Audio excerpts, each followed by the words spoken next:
them shining. Which means that the light is shining on them. The light is shining. Yeah, at the end of the tunnel, there is light. There's light, exactly. Yeah. At this point in time, I think we'll go straight into dedication by Elder Ivan. If Elder Ivan is coming forward, can we give him a round of applause?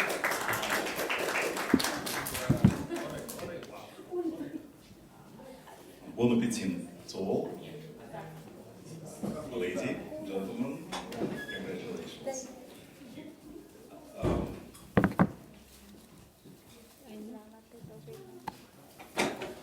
Life is scary. It's a fact of life, and for most of you here, I would guess, most of your life you've lived with your parents.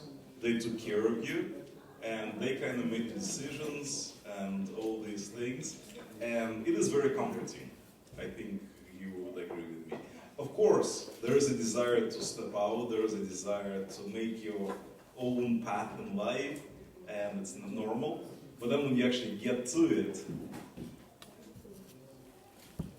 I know, of course, the very fact that you're here already means you have cut the apron strings. You've lived in a different continent. Thank you. Some for a few years, some for longer. You've learned how to be independent, but still, university time is a time when you're taken care of. You realize that you have a place to live, it's общага, you have a place to eat, you got, you know, support system. The support system is there.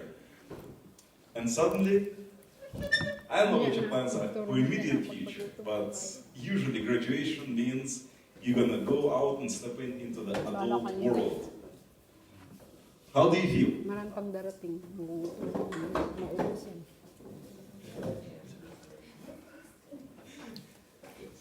It's inevitable. It's a good thing. You know, there is an expression in English language, the word is your oyster.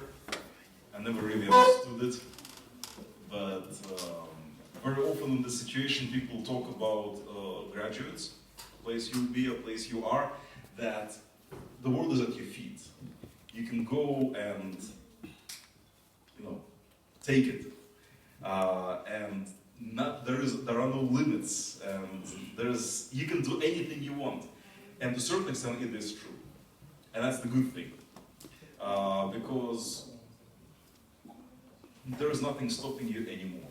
You have the skills, you have the tools, you have a certain level of experience, and sky is the limit. On the other hand, adult life is full of challenges. And some of them are good, some of them let you grow, some of them are bad, some of them, those challenges, you can control them. There are choices you make, there are consequences for those choices, and then there are things you cannot control. They are outside of your sphere of influence. Some things, they're called act of God. Don't like that name because what do we call act of God in the context of insurance? Yeah.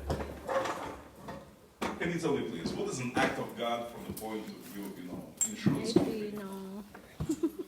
Lightning? Joke. Joke only. What else? You can start. Earthquake? Yeah. You can start. They know. Volcano, of course. Hurricanes, yeah. Nice. Disaster, yeah. Well, in one word, natural disaster. Something that's somewhat unpredictable, we cannot control. Bad name, act of God. Act of Satan would probably be a better name. Yeah, because nobody calls, sunny weather act of God. Although that probably is much closer to what it really is. All right, so there was a gentleman. His name was, in Russian language, Jesus. But not the Jesus we all know, the other Jesus. His father's name was Nun, son of Nun. By which name do you know him? Joshua, of course, Joshua. You may be familiar that in transliteration of Hebrew tradition of the word Yehoshua would be Joshua, but if you translate it into Greek, Iisus, then it would be